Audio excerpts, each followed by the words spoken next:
Pepper says, are you ready to have a stress-free holiday? I know I am.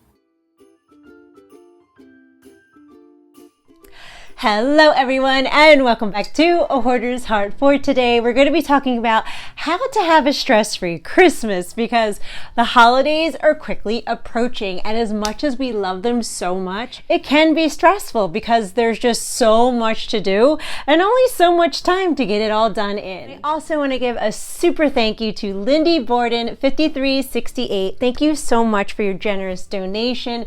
It truly means the world to me because it helps me grow this channel, fulfill my life purpose, which is humanizing hoarding disorder, so that everyone feels empowered and capable to be able to clear out their homes and their spaces. So Lindy, this video is dedicated to you. Now, I want you all to know that everyone can have a stress-free holiday. It's all about your mindset, and it's also about having an intentional plan in play, and also really recognizing what truly matters to you this holiday season. So here's a guide of what can help you. The first one is going to be plan early. Now, I was actually asking a couple of my girlfriends, what stresses you out most about the Christmas holiday season?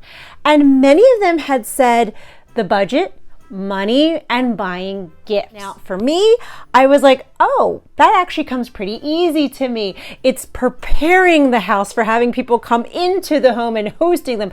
That's what gets me all like stressed out and worried. So let's focus first on plan a budget. I have this book right here that I've been using the past couple of years.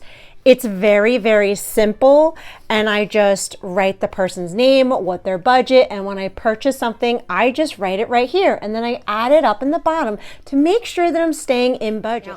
There's so many pages in this thing that it's gonna last me years. But by writing everything out, that's what's creating that intentional budget. Okay, Aunt Flo is going to have a $30 budget, and this is what I'm going to buy for her that's under $30, and it's really saved me a lot of money. Another thing I've done to stay in budget is that I always had a holiday account at my bank, and every month we would transfer $100 or $150 into that account each and every month, and by the beginning of November they mail you the check so you have the cash on hand, because it's best to try not to put anything on a credit card because no one wants to see that big January bill come in. Not just the gifts that I'm mindful and give a budget, it's also the decorations and events, fun holiday events. I give them a budget too. Now, as I'm doing this, as you can see, I'm decorating the house, seeing what we already have, but I'm being very grateful in this space, appreciating what I have, because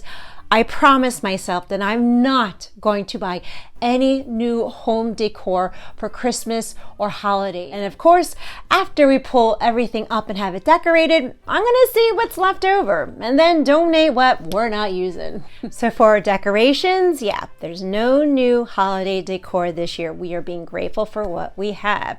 As far as fun events, that also has a bit of a budget. A lot of times towns have a lot of tree lightings and parades and celebrations, and my kids love that. Even though they're older, it's still a tradition for them to go see the Christmas lights. So I'm very mindful of what we pick and choose for events. Also, over the past couple of years, I learned how to simplify the timeline and the calendar, meaning I'm not overbooking it with so much stuff. A lot of times we're trying so hard to have the most magical Christmas for our families that we overbook ourselves. It's okay to say no, and it's okay to simplify your calendar so that you're celebrating your family's special traditions. And I would say that now that we're in November, this is the perfect week to start executing your plan, your timeline, your goals, your family traditions, and start looking at your calendar. Next is going to be Declutter and Organize. Hello!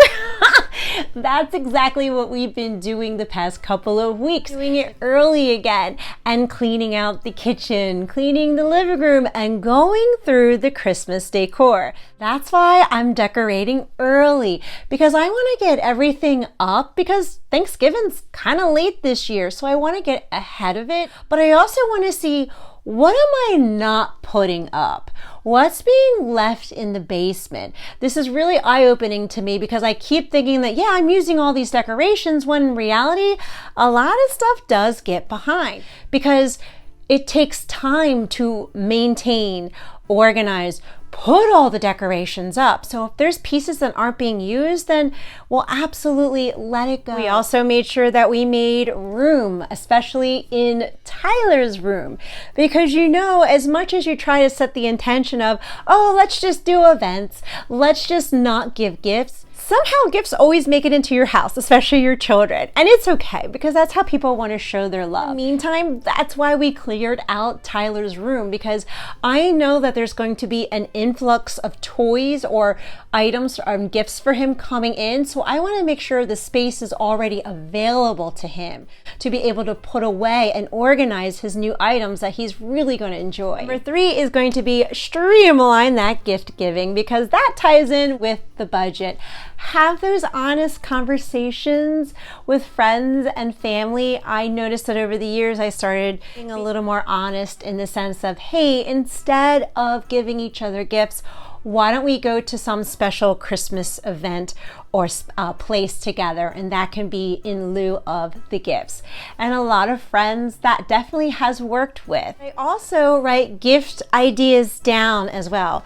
I do that in here. I'll just write in pencil, I think I want to purchase this for them. That way I have an idea of what I'm going to buy. And I actually shop early, so I'm not panic stressing and panic buying like, oh my gosh, Christmas is only a couple days away and I have nothing, because that's when my anxiety is just going all kinds of crazy and the budget and the planning is all out the door. Number 4 is a big one, and that's going to be prioritize rest and connection. What I mean by that is I want you to really pick the Christmas traditions that your family absolutely loves, whether it's baking or cooking or a special town event. Prioritize where your family really feels connected and jot those down and schedule those out. The things that don't matter as much or don't stick out as a solid family tradition, it's okay to say no. I think that's one of the biggest things, especially with us mamas, is that for some reason, we have a hard time saying no. Another big one is schedule quiet moments. And I know you're thinking, when the heck am I going to do that during the holiday season? Well, I feel you on that. That was something that I struggled with all the time, was that I was so busy in the preparation and doing everything that I felt like once Christmas came and it was gone in a day, I was like, I didn't even enjoy it. I didn't even enjoy my Christmas because I was too busy trying to get everything done and make it very magical. To change that up, what I started doing in quiet time that resonates with me was that when the house is quiet, I like to turn on the Christmas tree lights and sit under it and just play like traditional Christmas music. Just spend that time in that moment, just receiving and being grateful for the beauty that Christmas really gives and just having that quiet time with myself. That's what I do. But you could also journal, you can meditate, you can pray, you can go to a church service, just to have that quiet time to reflect and be truly present in the moment. Able to schedule in those quiet times, I learned how to delegate tasks out to family members, especially now that the boys are older now. They started doing their own laundry, they keep their rooms tidy, they help me with dishes. By me finally not feeling guilty about delegating all those tasks and chores, that frees up my time so I can be present and I can be in the moment and I can be a happy mommy instead of a wackadoodle crazed out mommy that's trying to get everything done before the 25th. Please simplify your meals and your hosting. When the boys were little, oh my gosh, I used to go all out because I host Christmas Eve and I had all this food and all these home cooked meals and then all the games to make it magical for everyone. But it was so much work. And I learned after I simplified it the same magic still occurred because all my family members were together, and that's where the true memories were. So for me, on Christmas Eve, I just do hot beef roast sandwiches in the crock pot. Let the crock pot do the work. And then I do potluck, and I make sure that everybody is bringing a dessert so that I'm not making extra stuff. People are still going to enjoy it because the holiday was meant to be enjoyed with each other. The time spent, the laughter, the sharing the stories. It's all right. Everything doesn't have to be this perfectly curated holiday. And the last thing is going to be focus on being grateful and being in gratitude. When I tell you this is huge for me, I know I'm not the first person telling you this, but when I truly pause and be in the moment of being grateful, it really just evaporates my anxiety. Each and every day, all year round, I pause and look for my daily blessings because I believe that each and every day, God gives you blessings. You just gotta look for them. So just pause, look around, reflect. Are your kids laughing? Are you feeling good? Have you received good news? Did someone else have great news? Just pause and look at the beauty of the world around you. That helps me immensely.